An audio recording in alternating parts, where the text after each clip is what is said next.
Welcome to another episode of Off Script with Rip. I'm your host, Ryan Ripken, and this is a podcast where I bring on guests from a variety of different industries to talk about their story. And regardless of the path they've chosen to take, if you listen to the words, I promise there's a lot you can relate and resonate with. But above all, if you can't, there are some great stories. I can guarantee you that. And this week's guest is play-by-play announcer Kenny Albert. And I guarantee you have heard Kenny on the airwaves before. And currently you can hear him in the NHL playoffs on TNT as he's covering the Eastern Conference Finals, and he will be covering the Stanley Cup Finals. But he's a jack of all trades. He's really done all the sports you can really imagine. But I will let him tell his story because it is great. And we also have some good banter back and forth about as you go through life and advice to get to the levels that he has achieved as a professional. But before we start, if you guys could please subscribe and review to the Off Script with Rip podcast, that'd be great. All feedback is great feedback because I want to make this a better experience for all of you. So without further ado, here is Kenny Albert. Welcome to another episode of Off Script with Rip. I'm your host, Ryan Ripken, and this episode's guest is Kenny Albert. Kenny, good morning. How you doing? And thanks for taking the time, especially I know it's a hectic time with you with the NHL playoffs.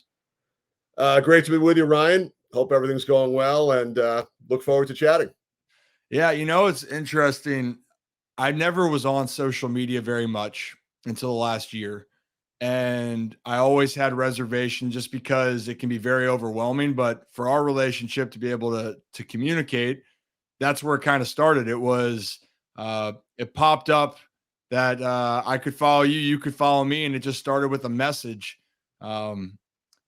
So I guess that's something that I'm kind of grateful for. I don't know. You've definitely been on social media longer than I have, though. Obviously with Twitter. Yeah, I've been on Twitter for a while. I remember back in the early days of Twitter out at one of our Fox NFL seminars. They had some folks there who kind of taught us from the ground floor how to sign on to Twitter, for example, and how important it could be in helping to promote some of the broadcasts that a lot of us were involved in. So it was pretty early on. I think the first time I heard about Twitter was when Shaquille O'Neal, I think he was one of the pioneers. He was one of the first to sign up, and he started giving away tickets. He would post on Twitter, if you meet me on the corner of such and such in LA, I'll give you 2 tickets to the Laker game tonight. So it was kind of intriguing to hear about that and get in right at the start. And I also have 2 daughters who are now 23 and 20, but when they were in their teenage years, they certainly were involved in social media, more so Instagram, I guess, than Twitter, but I learned a lot of it through their eyes as well. Well, good. Well, maybe that'll be a different time. You can give me a seminar. You've already, to give people context, you know, when we had the conversation, you were able to give me a little bit more advice and insight as I'm trying to take on this whole broadcast media circuit and figure out, you know, kind of what the hell I want to do and how to do it. And that kind of leads me into, because you've had all this experience, you've been in this space. So for a little bit of a background, if you don't mind, just, you know, telling people a little bit about your, you know, what you've done and how you've gotten to the point where you're at right now, which is, to me, you've been one of the best in the broadcasting game. Well, I appreciate it. And to your first point, I enjoy speaking with folks such as yourself, as well as high school, college broadcasting students, to answer any questions and give advice. I've been a guest speaker for many, many years at a number of sportscasting camps here in the New York, New Jersey area. I live in New Jersey.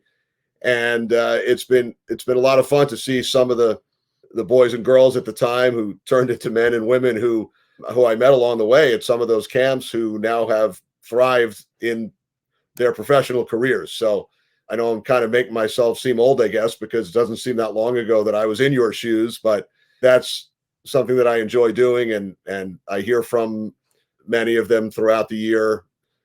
During the last 3 or 4 years, so many of us have gotten accustomed to Zoom. So I've chatted with some groups and classes over Zoom as well. But to give you the brief Cliff Notes version of my background and how I got started, I grew up around sportscasting. My father and my 2 uncles, all longtime play-by-play broadcasters. And it was what I was around as a youngster. And what kid wouldn't want to be around sports and sporting events? So it was great. It was so much fun. And when I was 5 or 6 years old, my parents gave me a tape recorder for my birthday, a toy plastic tape recorder. And this is obviously before cell phones, iPhones, all of the technology that we have now. This is back in the 1973, 74, when I was 5 or 6 years old. And I would watch my father and my uncles and listen to them on the radio, watch them on TV, and hear the stories whenever we all got together. And I started announcing the games into the tape recorder. And it was nothing I was ever pressured to do. I was never told, you have to do this. I just enjoyed it and really loved doing it. So I set up my room at the time. We lived on Long Island, and I set up my room like a TV or radio studio. I would have my desk, and then the bed was in the middle and the TV on the other side. And I had notebooks I would write down the team rosters in pretty much every sport, basketball, baseball, hockey. And I would either announce fake games that I created in my own mind into the recorder, or I would watch games on TV and announce those games into the tape recorder. I remember watching Yankees games and Rangers and Knicks, and I would do this throughout my childhood. And then when I was old enough, I would start to bring the recorder to sporting events, to Madison Square Garden or Shea Stadium, and I would go up and find an empty area and announce the game into my tape recorder. And I had my fictitious radio station. My initials are KGA, so WKGA. And I had heard from my father that he did the same thing with his initials, WMPA, back in the day. And he would bring his tape recorder. He was an intern for the Brooklyn Dodgers in 1956, 57, when he was about 15 years old. He lived in Brooklyn, and somehow he managed to get this internship with the Brooklyn Dodgers. And he would bring his tape recorder. And he tells the story that he sat in an empty booth at Ebbets Field, not too far away from where Vince Scully was broadcasting. And at one point, somebody from the Dodgers asked him to just keep it down because he was announcing the game into his tape recorder, and it would bleed into the broadcasts in the next booth where Vince Scully was announcing the game from. And he tells an incredible story. One of his duties with the Dodgers as an intern, they would play X number of games, 6 or 8 games in Jersey City every year. And his job was to take the subway and bring some of the tickets over from Brooklyn to New Jersey. But as one of the perks, he would be allowed to ride back to Brooklyn with the team after the game. And he said on a couple of occasions, he sat right behind Jackie Robinson on the team bus and actually had conversations with him. So what I did when I started bringing the tape recorder to games, it kind of mirrored what he had done 2 decades earlier. And then my first real big break, I was so fortunate when I was in 10th grade. I was writing articles. I was covering high school sports for the school newspaper and the town newspaper. So I was always around the gym at my high school. And I'm not sure why they picked our school, but a small cable station, Cox Cable of Great Neck, which was one of the neighboring towns, decided to come and film a girls' basketball game. They had 2 cameras. They had a small production van and no announcers. They were just going to film the game with the natural sound in the gym. And I was introduced to the producer, and I volunteered to announce the game in 10th grade. And he clipped a microphone onto my shirt. I sat in the second row. I announced the game. People around me probably thought I was crazy talking to myself. They had no idea what was going on. And the next day, I spoke to the producer on the phone, a gentleman named Roy Menton, and he gave me the opportunity to work for him doing games all over Long Island: basketball, baseball, football, hockey, soccer, lacrosse. It wasn't a paying job, but I didn't care. I just wanted the experience. And I felt like at that time, I was 3 years ahead of most kids my age who wanted to get into this, because in the 80s, you really didn't have the opportunities until you went off to college. So that was an incredible experience, just gaining the reps, doing broadcasts. I would bring my friends along as color commentators. From there, I went on to NYU, New York University, and we had a really good Division III basketball program, men's and women's. So myself and about 5 or 6 friends would broadcast the games, and I would continue to go to hockey games in the area, bring my tape recorder, practice. And really my first full-time job as a professional, I was so fortunate. Again, my goal was to do hockey play-by-play on the radio. That was what I wanted to do out of college. And I sent tapes around to various minor league teams, and I wound up getting hired by the Baltimore Skipjacks, which I know you would appreciate. And Baltimore's finest. yeah, moved to the Baltimore area in June of 1990, right around this time, 33 years ago. And I lived in Owings Mills, Maryland, about 20 minutes from downtown. Moved into an apartment there, and for 2 years, I was the voice of the Baltimore Skipjacks. Not sure how many listeners we had, but it was such a tremendous experience. I wouldn't trade it in for anything. Aside from doing the broadcasts, I was involved in marketing and public relations and sales, really anything they needed. I would pick players up at the airport. I would drive players to appearances at various spots around the Baltimore area. And I would ride the bus with the team. We'd have 6-8 hour bus rides. Our closest rival was the Hershey Bears up in Hershey, Pennsylvania. That was about an hour and a half north, up 83, and we played them 14 times a year, 7 home, 7 away. So great memories from my time there. Wound up moving on to the Washington Capitals for 3 years, home team sports. Was hired by Fox in 1994 to do NFL games, which is, I know I'm rambling on here. That's an even longer story. Wound up moving back to New York in 95 to work for MSG Network, Rangers, and in recent years, Knicks television broadcasts as well, about 15 or 20 a year. So that's the long version, but the professional career started in Baltimore. And again, I love whenever I go back and visit friends there and go up to Owings Mills where I used to live and downtown Baltimore. I heard they just renovated the arena, the old Baltimore arena. So Yep. Tremendous memories from those days. It's great. It's not like I could listen to you talk about that, for the entire episode. I really could. And I think kind of the beauty of the whole process, I think for so many, at least for myself and getting into this, is where do you start? How does it work? And then to see someone, and like I said, I think you're one of the best out there. And sometimes you're like, well, how the heck do you get there? What does that journey look like and where does it start? And it sometimes when I'm finding out is that it can go a lot of different ways. You're going to have great experiences, but the Baltimore Skipjacks things makes me smile because I have to look up really. I mean, I feel like people in Baltimore, unless they've been around for, a few decades, like I had no idea until you said that. When you have a chance, check out online, see if you can Google the Baltimore Skipjacks fight song. It was, it originated with the prior team, the Baltimore Clippers, who were around in the 60s and 70s. And then the name changed to the Skipjacks. We were the Washington Capitals minor league affiliate at the time.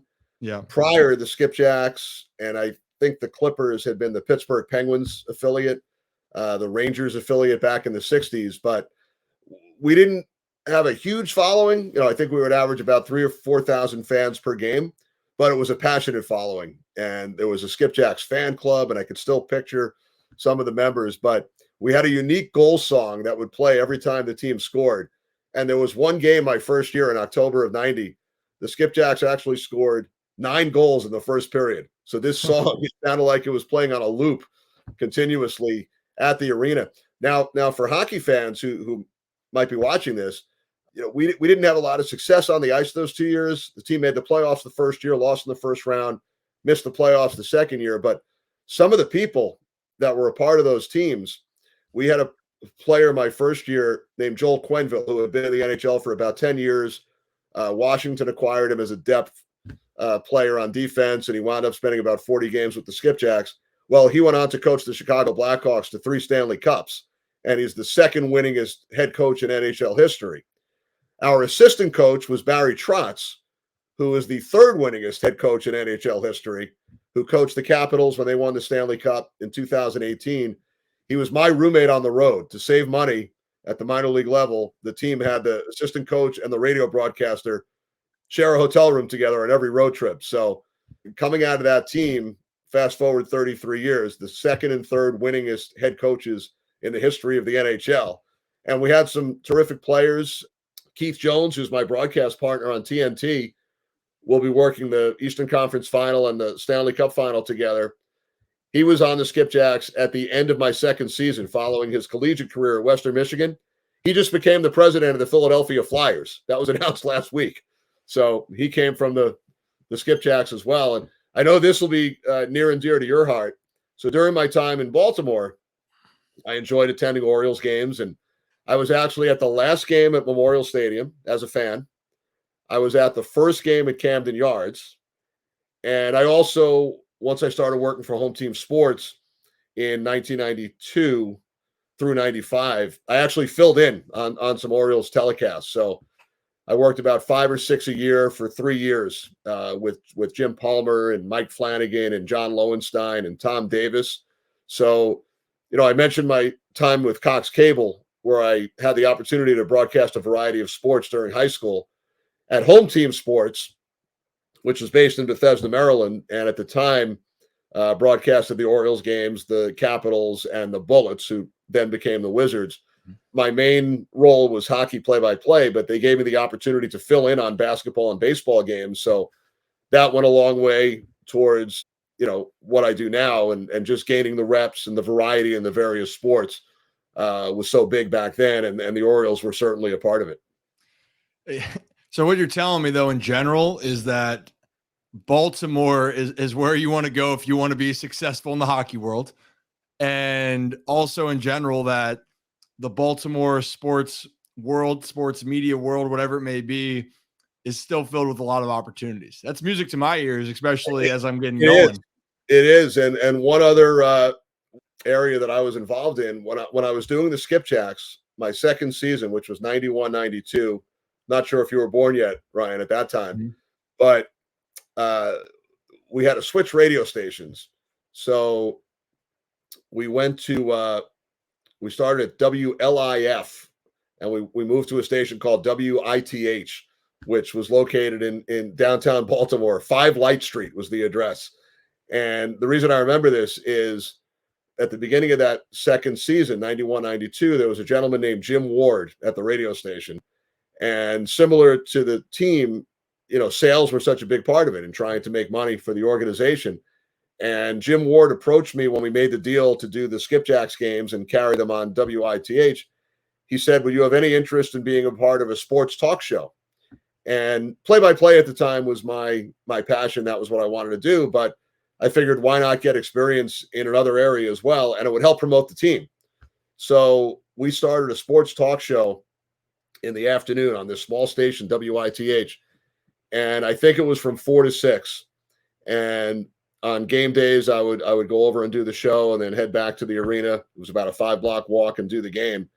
And the original cast, and I'm sure you're familiar with both Jerry Coleman and Nestor Aparicio in Baltimore, 2 longtime sportscasters.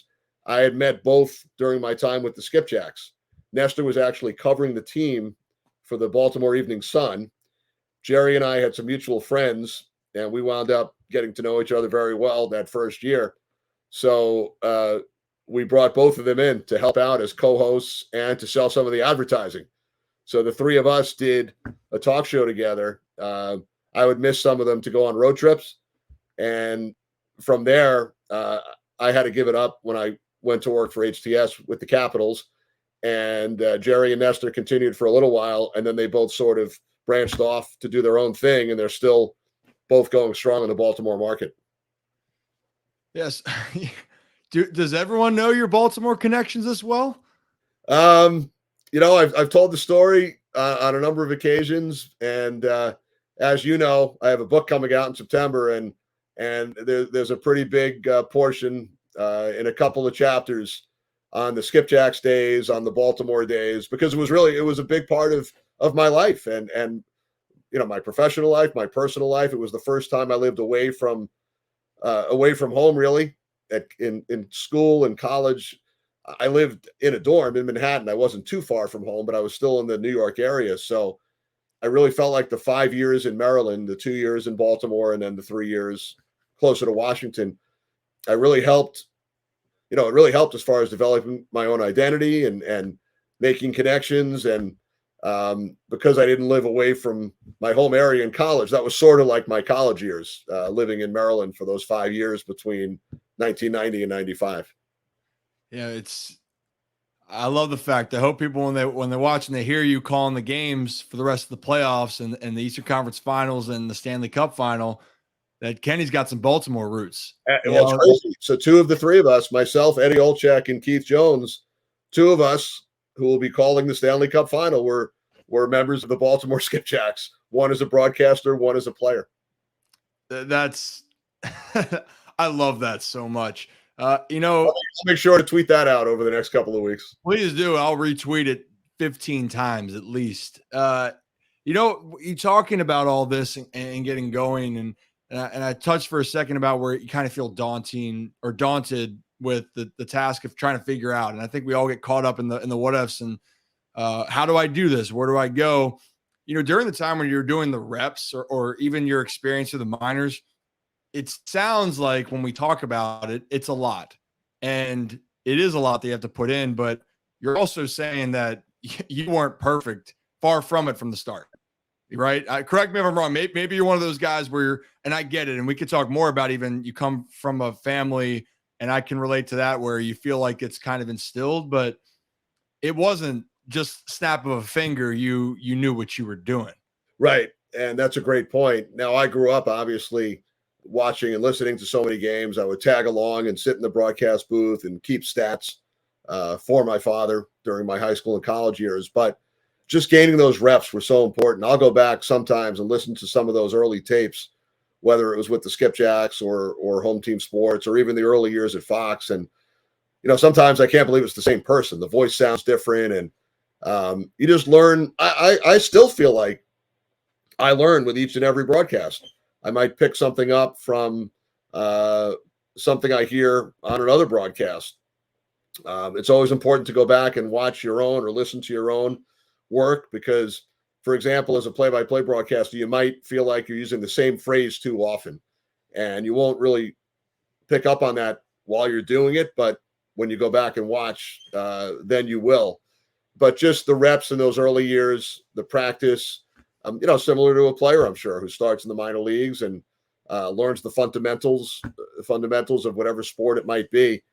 But no, you're right. Nobody's perfect. I still feel like I'm learning. One good example, when I was with Home Team Sports in those early years, back in 94, 95, when I was first hired, I'm big on preparation. That's one of my things that was instilled in me early on is you can never be over prepared. So for a typical NFL game, I'm probably putting in 20, 30, 40 hours. That's a combination of doing your own work at home between Monday and Thursday, watching prior games, doing a lot of reading, preparing charts and statistics. And then we usually go in on Friday and go to the home team practice and meet with some players and coaches after. We'll do the same thing Saturday when the visiting team arrives. Some of that now takes place on Zoom following the pandemic, but it used to be in person all the time. For a hockey or basketball or baseball game, it's not as many hours as football because the teams are playing so many games. And with the NFL, it's big rosters and they play only once a week. So the preparation doesn't take as long for the other sports, but I'm always over prepared. And that was instilled in me at a young age. And in my early days with Home Team Sports, I remember, and we all did this when we were starting out, you try to, shove in too much information during the course of a broadcast, a couple of tidbits here and there that probably don't need to be mentioned because you want to prove to the bosses that you did the work and that you're qualified. And I remember Bill Brown, who was one of the gentlemen who hired me at Home Team Sports, and we went on to work together at Fox. I remember talking to him on the phone one day, and he said, look, it's a little too much with some of the information you're dropping in. We hired you because we know what you can do, and you don't have to prove to us that you're doing all this research. We know you're doing it. So that was a good lesson during the course of the game. You have all this information, and you probably only use 10% of it, but you have to be ready for any scenario. You don't know if it's baseball, if the game, I've done an 18-inning game, I've done a 20-inning game. So there could be a rain delay in a football game. The third string quarterback might come in, so you have to be prepared. And I've had instances where that's happened. So that's one thing that I emphasize to the college and high school students that I talk to is preparation is the key. I try to read as much as possible. I used to have 4 or 5 newspapers delivered a day. Now a lot of that's on the iPad or on the computer. But to me, information is knowledge. You can never have enough information. I get so excited when I'm preparing for a game and I find one little tidbit that somebody else might not have. And I'll do that for every broadcast. I'll just try to find that one little note or connection between players or teams or players and coaches that somebody else might not have. I think that's huge. There's a line of always being prepared is never a bad thing, but then trying to find that good balance of how to use that information, how to let your personality and let your own talents speak for themselves. But I got to ask then, to maybe think about it. What you said, long games. I heard 18, 20 innings. I mean, do you have a game what was one of the longest sporting events you're a part of? I can't remember my longest, but I will say the one that I do remember was like 13 or 14 innings. And the reason I remember it is because it went so poorly for me. And I went 0 for 5 and had my first golden sombrero. For people that don't know, that's 4 Ks in the minors. And the thing was, it wasn't that I was just, striking out. I wasn't touching the ball. And I had 2 or 3 opportunities to drive in a run later in the game, including twice in extra innings. And I didn't. And that was, and we lost the game. So on top of that, woof, to say the least. But do you know off the top of your head one of the longest games you were a part of? Absolutely. And I write about them in the book. There were 2 of them that stand out. The first one was a game on one of the Fox cable networks back in the late 90s. And by the way, to my left, I have a file cabinet where I have about 95% of my scorecards and charts from throughout my career. So in about 30 seconds, I can actually find the scorecard. But it was the Cleveland Indians at the Seattle Mariners. It was early in A-Rod's career, and it was a late night game, and it went 18 innings. But what I remember about this game, there was a player, and you can look him up, by the name of Rico Rossi. He came up either 2 or 3 times, I'd have to check, in extra innings with the bases loaded and never drove in a run. And the game wound up going 18 innings. But the one that stands out even more so, and I tell this story frequently, the late Tim McCarver, who just passed away recently, was, to me, one of the best baseball analysts of all time, if not the best. And I had the great pleasure of working about 25 or 30 games with him through the years on Fox.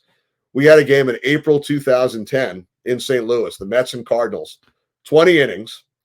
And my claim to fame from that game is I never left the booth to go to the men's room.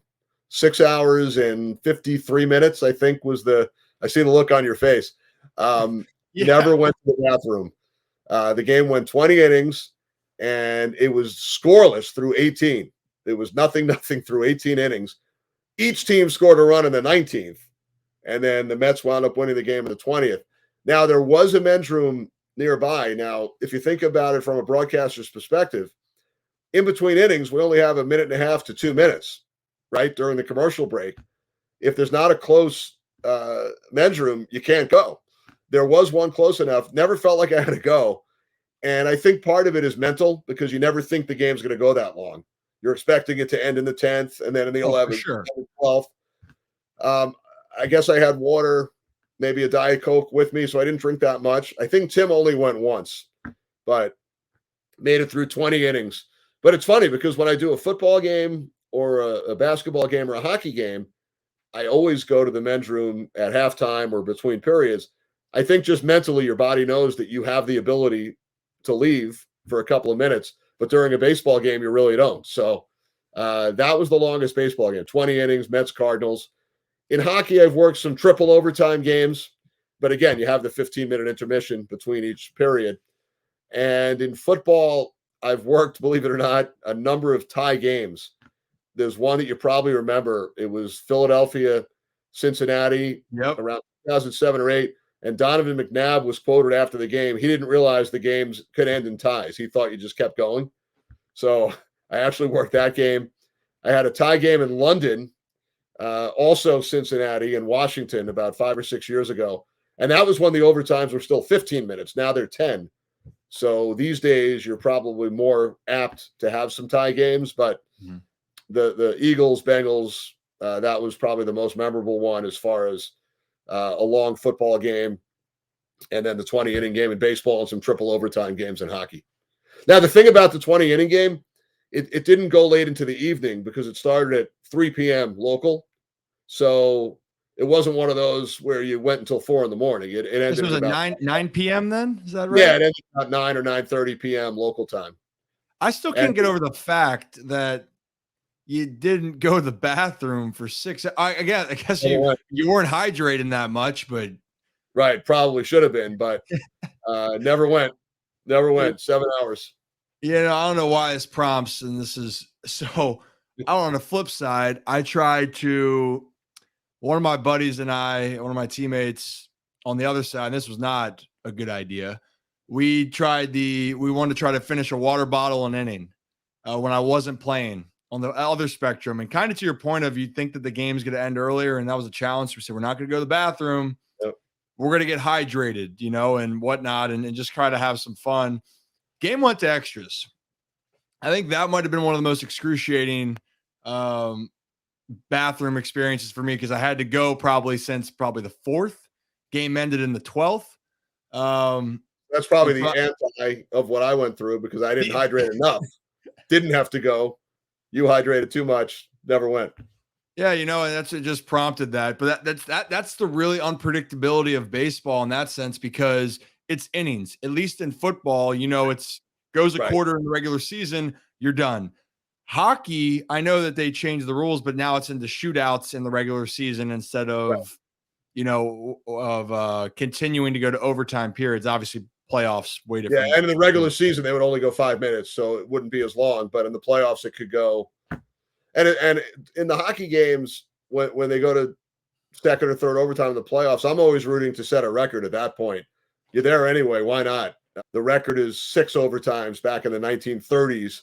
There have been a couple of 5 overtime games in the last 20 or 25 years. So I've never gone past three overtimes. I had a game in Anaheim in the 2015 playoffs that went into a third overtime. Now, it started a little bit earlier. I think it started at 6 local time for television purposes back east. This game went to 3 overtimes, and I still made my red eye. I had to get to Tampa for a game the next day. So after a triple overtime game, still made it to the airport for a flight. Woof. I was actually, so our mutual friend here talked to Colin Thompson about just travel in professional sports. And I know we touched on that there's certain situations where the product of it, when you're watching it as a fan, you're thinking, well, it's a late game and I'm going home and whatnot. But logistically, for the players, the media members, production crews or whatever, these late nights, these late games are fun to be a part of or to watch. But like that, I don't envy that with you. Good for you that you made the flight. But that can be okay. You know what I was wondering about this, when you have those situations, how do you get yourself prepared then to do another game if it's the next day? Because you have to talk for the entire time. Your voice is the reason you're there. And again, you have to be so on constantly. You have to bring that experience for the audience. Well, there's an entire chapter in my book dedicated to some travel related stories and crazy 6-7 hour car rides that I've had to go through based on weather or flights being canceled, etc. Knock on wood, I've never missed an assignment. I've never missed a game due to a travel issue in 33 years. But as far as working multiple games, I do it all the time. During October, November, December, the last 10, 12 years, I've had 3 sports with football on weekends, hockey during the week, and then some basketball. And some of those years I've had baseball. I worked the playoffs 4 or 5 times. So there have been instances in October, and the most recent was probably 2019. I worked the Tampa Bay Houston series in the American League playoffs. There have been instances where I've had 4 sports in 1 week, or maybe even in 5 or 6 days. And to me, those are the most fun times. You have to be really organized as far as the preparation. Try to start as early as possible. But I find that I get more work done on the road, on planes, in airports and hotels, in taxis and Ubers. So it's really not an issue because I'm used to it. This time of year, I'm only working one sport, which is real easy because you're following the same teams and the same series and you're living it. So there's not as much preparation, but this past November, for example, I might have had I would have had a football game every weekend and potentially 2 or 3 hockey games during the week and a basketball game. So you just have to be organized. I have a checklist that I go through prior to each and every broadcast, and it's pretty similar for every sport. I try to watch at least a portion of a prior game. In football, I'll watch the whole game because you have a week to do it. So I'll watch each team's previous game. In basketball or hockey, I'll try to check out, a portion of their previous game. But I do a lot of reading. I don't have time to really read books. I haven't read many books over the last 20 or 25 years, but I probably read the equivalent of 10 books a week, just given all the articles and newspapers and publications that I read, and I enjoy it. So I'm constantly reading, keeping up with if I have a football game between the Falcons and Saints, for example, I'll read every article that week written about those teams, at least every article that I can get my hand on, and preparing charts, like I said earlier, and looking through statistics and various publications that are sent to us. With baseball, I've never worked for a team on a full-time basis. I do about, now it's about 10 games a year for Fox. In the past, it might have been 15 to 20. But with hockey going so deep, I don't do as many baseball games.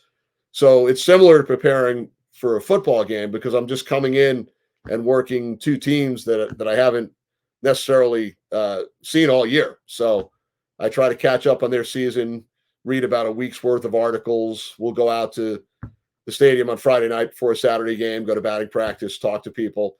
I worked at WBC 2 games in Miami back in March, and that sort of came out of the blue. They asked me about it a couple of weeks before, and that was a lot of fun. Preparing, and then just the atmosphere in the stadium for those 2 games was incredible. So yeah, I was going to ask World Baseball Classic then. Was that something, because you've seen a lot of different atmospheres, and again, baseball's trying to make it, they're trying to have it be more exciting. What did you feel a different level of enthusiasm? I did. And it reminded me of the Olympics. I've worked Olympic hockey now 6 times, and I worked 2 Summer Olympics, track and field 1 year, and then volleyball out of the studio. We weren't on site a couple of years ago, but it definitely had the same feel of the hockey tournaments of the Olympics because you had all these different countries and passionate fans. And the fact that these 2 games were in Miami, the fans were great. So it felt like a playoff game. It felt like either a baseball playoff game or an Olympic hockey game as far as the level of enthusiasm and excitement in the building. That's crazy. You're doing all these things. Do you have a way to keep your voice in shape? How have you ever had moments where your voice goes hoarse and you have to battle through? I mean, you've got to had one of those moments at least, right? Again, knock on wood, I'm so lucky. I don't really have a secret formula or potion that I've used. I do enjoy Halls, the Halls throat lozenges. Oh yeah, classic. I've only missed 1 game in my career due to a sore throat. It was a Rangers Capitals game in Landover, Maryland back in the late 90s. I had to miss that one, but I've had a couple of stretches where I was concerned. During the hockey playoffs in 2014, I was working the Western Conference Final for NBC, and the Rangers, the team that I do the radio for, they advanced to the Eastern Conference Final. So I was going back and forth between New York, LA, Montreal, and Chicago. Those are the 4 teams involved, and I wasn't getting a lot of sleep. I was taking red eyes, early morning flights, but I think you kind of run on adrenaline during a time like that. So that was the one time I was really concerned, and I talked to a voice specialist / doctor, and she gave me a couple of ideas and things that I could potentially do if I had an issue. But you try to sleep as much as possible. Sometimes it's hard with the flights and the late games, but you try to get rest. When the hockey regular season ended this year, I did have a bit of a sore throat and cough, and it's almost like your body knows. You've worked so hard in so many games for 6 months. It probably happens at the end of the season for an athlete. Your body kind of shuts down for a couple of days, and I had about 4 or 5 days off before the first playoff game, and luckily I was ready to go by that game. But I think there is something to your body knowing when to shut it down for a few days.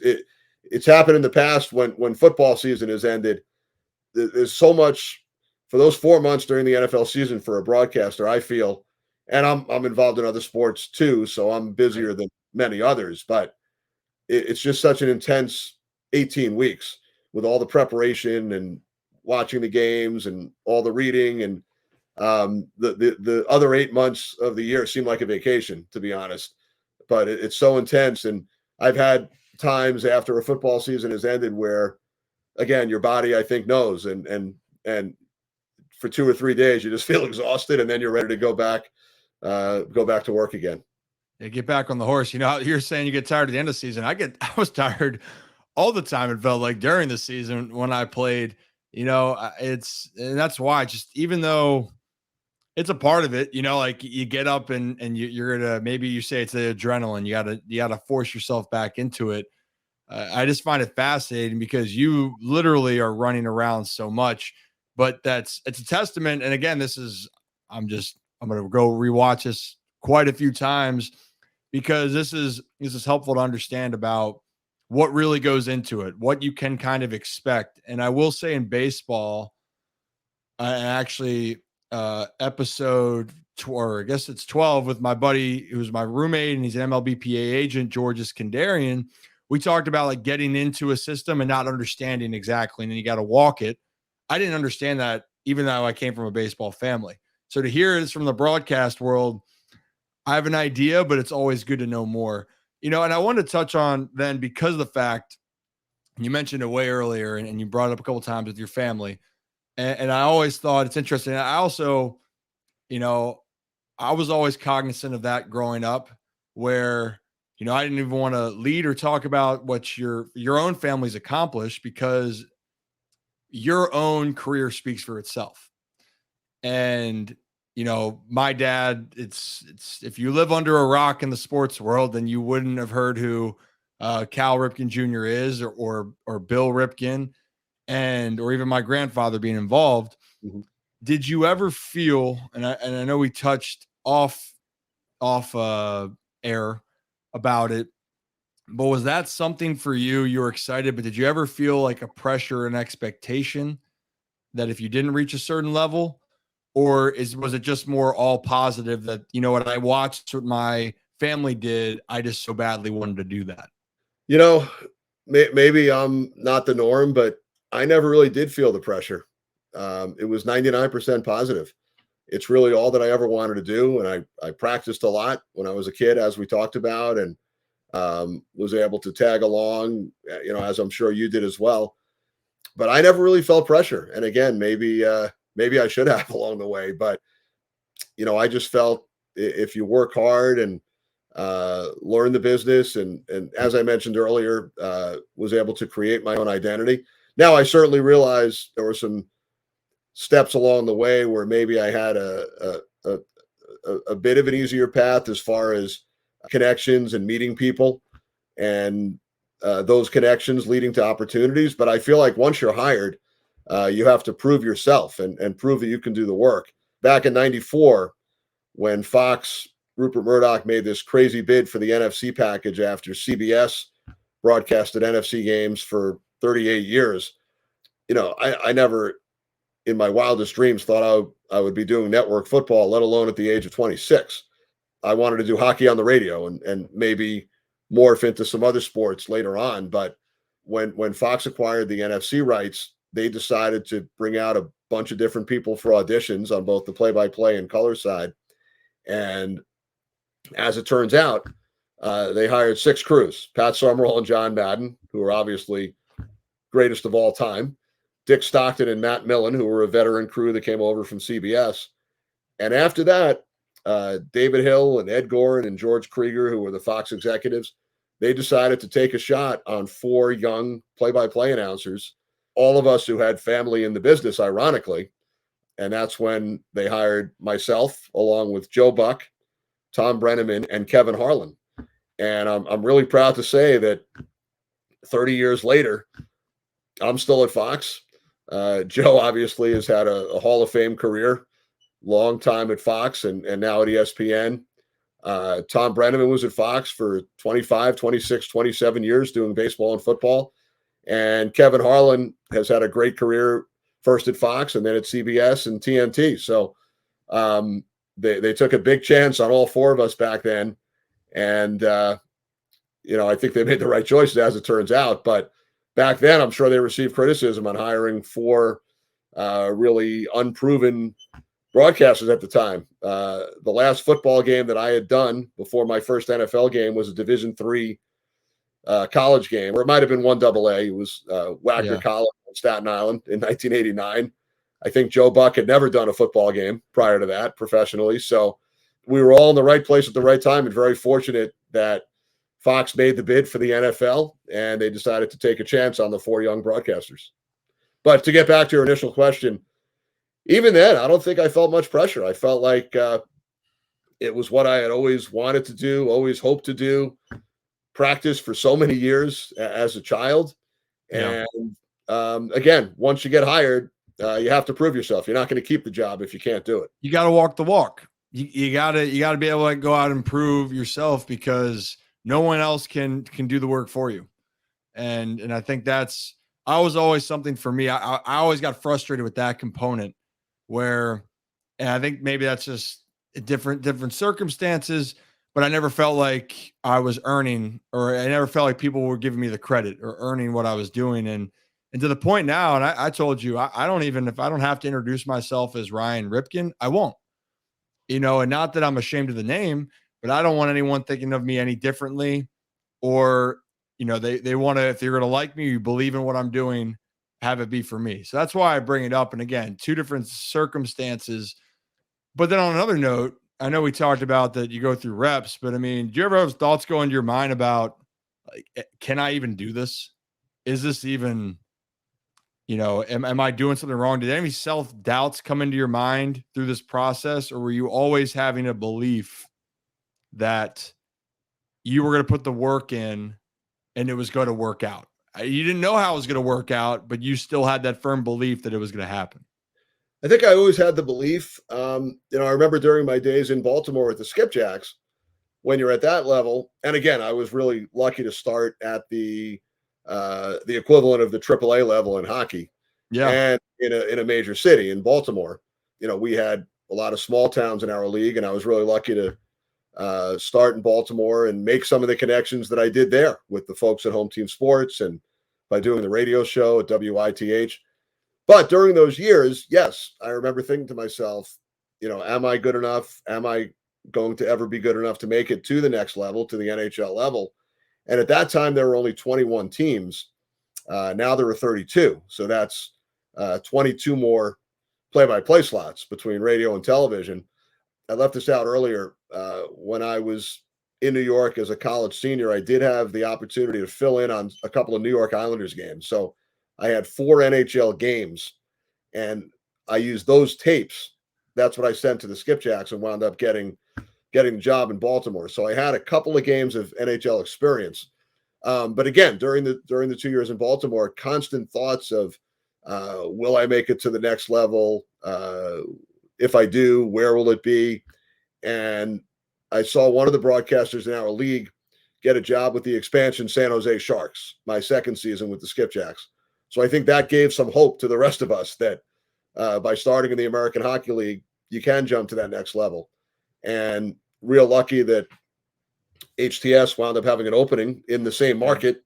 And I think a part of that was I did radio for the Skipjacks, but we put a couple of games on television on delayed tape. Baltimore City Cable, gentleman by the name of John Zorbach. I met with him, and we worked out a deal where they needed programming and we wanted to put a couple of games on TV. So I moved over from the radio side, and we did a couple of games on TV, and on delayed tape, they were on Baltimore City Cable. And the folks at Home Team Sports heard about those games, saw those games, and that helped lead to when I got hired to do the Capitals. So that was another fortunate circumstance along the way. I remember during one of those games, ironically, interviewing the great Herb Brooks, who was the coach of the 1980 U.S. Olympic team. This was 10 or 11 years later, and he's coaching now in the minor leagues with the Utica Devils, 11 years after the Miracle game. And they came in to play the Skipjacks. That happened to be the game we did on TV. And Herb Brooks and I sat in two chairs on the stage at the Baltimore Arena. On one end, there's a stage. There aren't any seats. And I remember I was so nervous. I was a 12-year-old kid when the U.S. won the gold medal. And here I am interviewing Herb Brooks. And that's another memory that I have from the Baltimore days. Yeah, what didn't happen in Baltimore, Kenny, for what you're doing? I feel like you're just throwing out all these, and this is, to me, and the beauty of this, I can clip and people give more context if they didn't know, but it's just fascinating to me where this path took you, and especially it was 2 years in Baltimore, but when I think back to all these stories, it feels like 10. Yeah, I was gonna say. I mean, everything leads back to Baltimore is what I'm hearing, but I mean, I think that's the beauty of it, and I know that it takes a long time to go through these processes, and I've been on record of saying for myself of just having moments of being nervous, being anxious. I don't know what I'm doing. I still don't know what I'm doing on a consistent basis. I know guys. Colin Thompson was one guy. Visualization. Another guy was, I know other people that they just, hey, no matter what, they weren't going to go to a negative path. Fortunately for me, I was not that way. I was extremely hard on myself. I wanted to be perfect all the time. And that perfectionism, even though that's a great quality to have, tormented me. And to this day has kind of put me in that position of, especially in a sport where you fail so much, that made it a little bit more challenging, to say the least.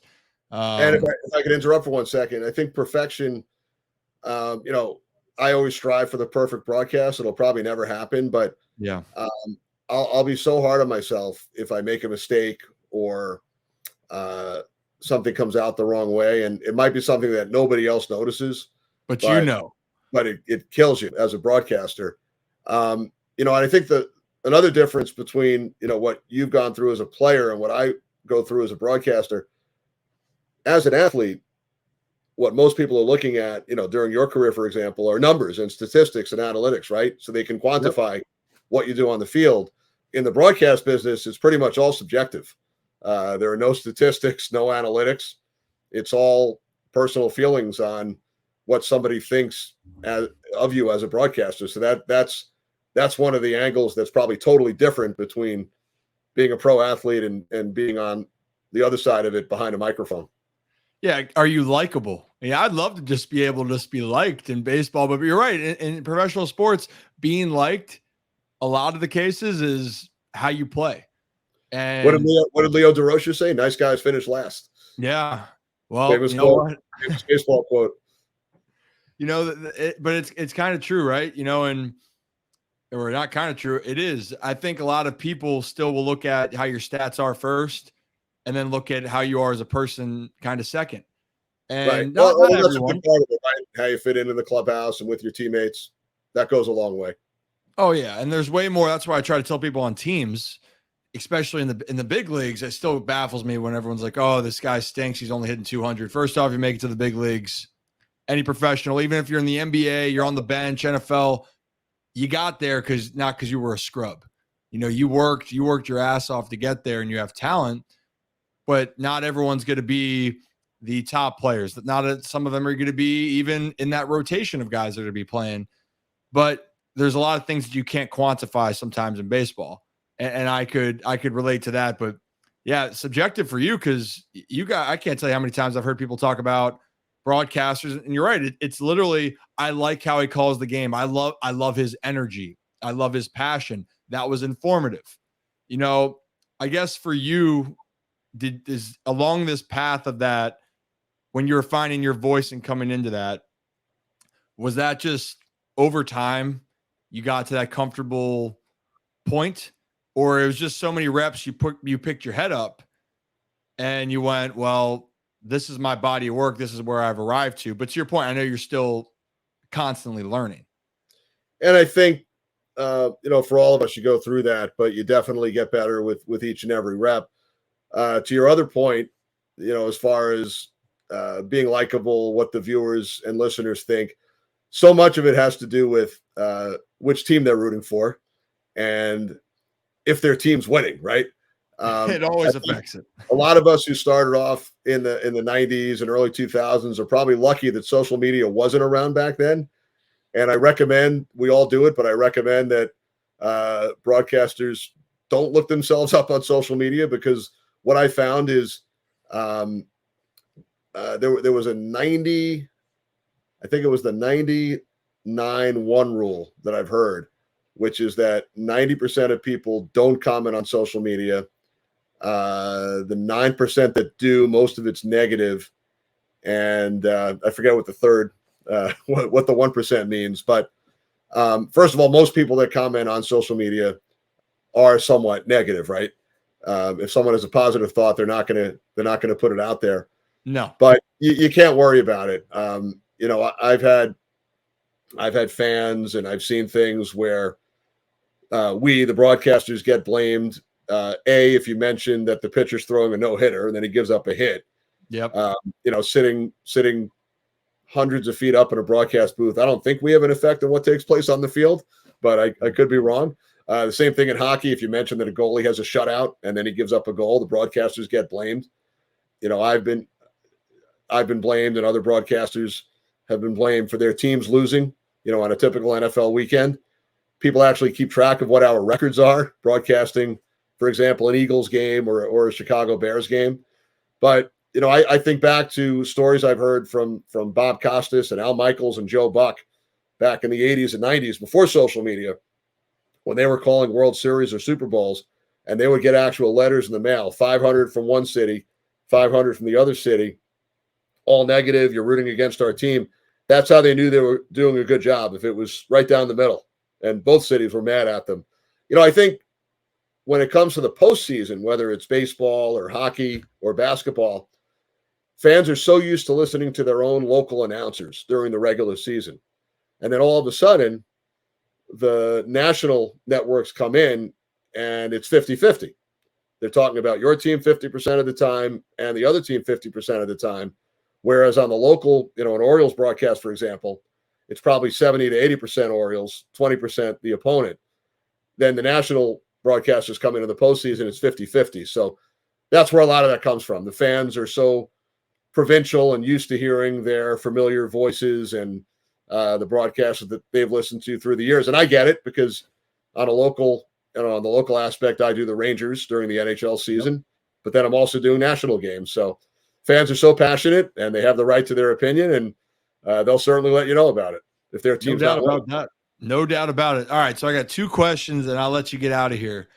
First one will be, it can just be if it was a wild experience, something that was memorable to you. And I'll start with one just to give an example. When I was a kid, and this is prompting, didn't think about this until earlier, but when I was younger and I was in the clubhouse, the Orioles were playing in Toronto. A pitcher named Josh Towers for the Orioles did not have a great outing. I'm playing PlayStation on the TV, and all of a sudden I hear this ruckus, some curse words, and then this smack against the cement wall. And what happened was Josh Towers in that moment broke his hand punching the wall. And I remember I was a kid and I was playing the game. It was like the quick turnaround. Like, I don't know what happened. I kept playing, didn't think anything of it. Was there, and that was mine, but do you have any wild or memorable, maybe it wasn't as memorable to other people, but something that you can look back on or that pops up in your head? Wow, that's a great question. You mean as far as growing up and going to games as a youngster? Or just in general, anything where you're like, that caught my eye, that either was a special moment that you were broadcasting yourself, or it is something that was special to you, but other people might not think. And I'm not saying that was a special moment for me watching Josh Towers. That was just a memorable experience of me. That was the first time me experiencing how frustrated players can be. So that stuck with me. And also, don't punch a cement wall. That was a lesson for me.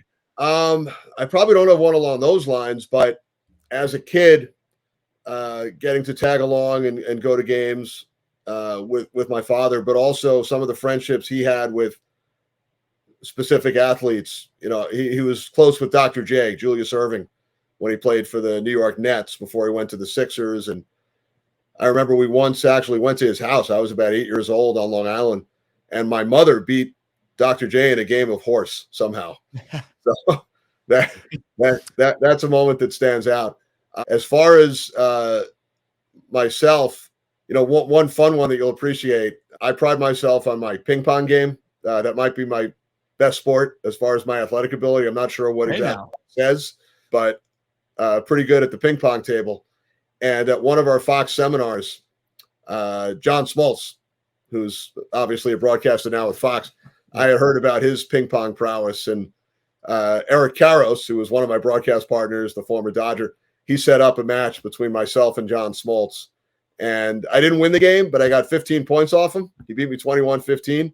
So I felt like that was a moral victory because I heard how good he was, that he had only lost once during his entire playing career. So I'll throw that one out there. As far as memorable games, and I have many of them, but really one that's at the top, towards the top of my list that you'll remember is the Jose Bautista bat flip. I was calling that game. Oh my goodness. 2015, Toronto and Texas. And just the intensity, we talked about the WBC earlier, but the intensity in that stadium in Toronto, that seventh inning went about 53 minutes. There was a lot of controversy, some controversial rulings and plays on the field.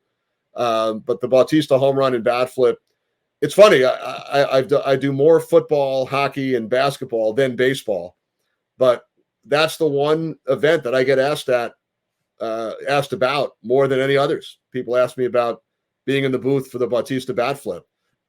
As far as other memorable games, hockey at the Olympics, I worked the game when the U.S. women won the gold medal in 2018 in a shootout that was in Korea, in Pyeongchang. So that stands up there.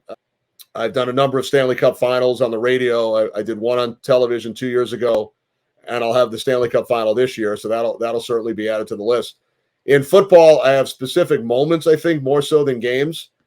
You're probably too young to remember this, but the game in Dallas when Terrell Owens stomped on the Cowboys star. Oh, no, I remember that. You remember that one? Yeah. So I called that one. I called the game when Michael Vick, as either a rookie or second-year player, had an incredible 45-yard run in overtime. Win a game in Minnesota. So I had the Terrell Owens stomp. I had the Michael Vick overtime run.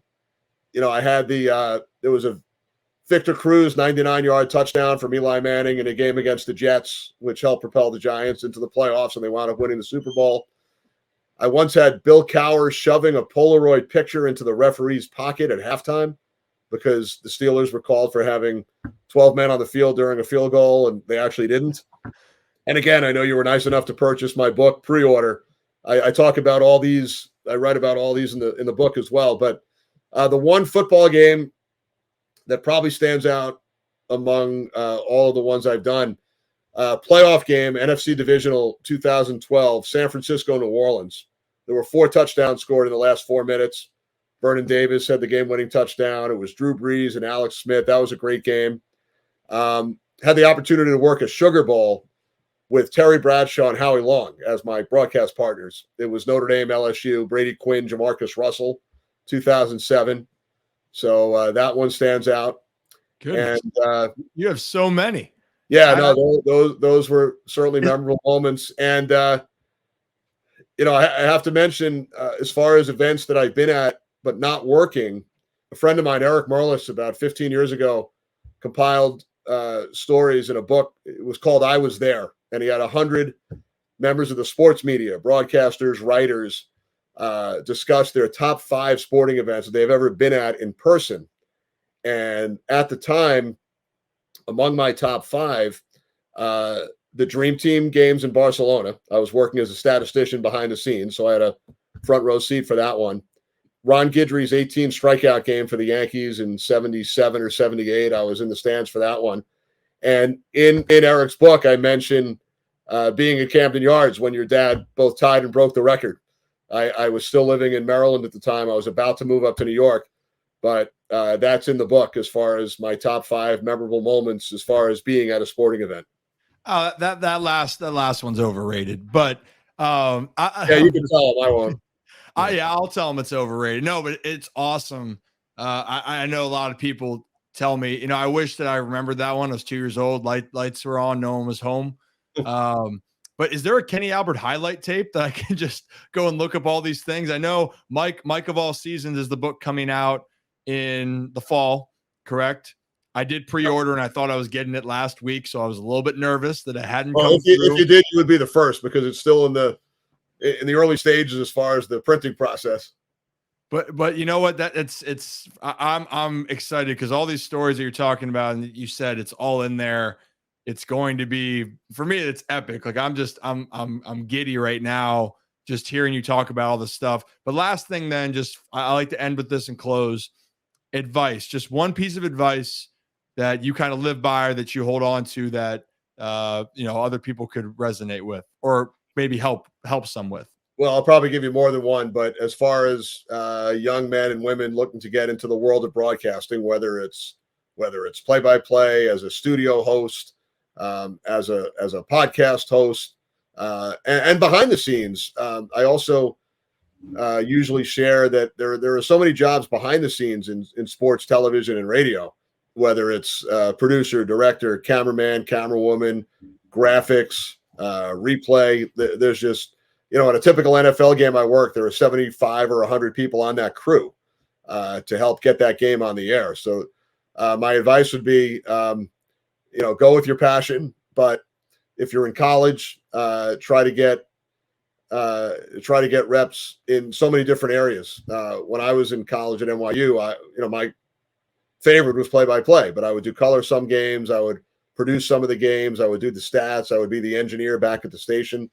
So do as much as you can, whether it's internships, radio, TV station at a college, podcasting. There are just so many opportunities out there between satellite, radio, and TV, newspapers, web publications. Just stick to your passion, be organized, get as much experience as possible. And like I said, read as much as you can because information is knowledge. That's awesome. That's great. I need to read more. And one of the things is going to be Mike of All Seasons when it's out in the fall. There you go. But Kenny, I can't thank you enough for coming on.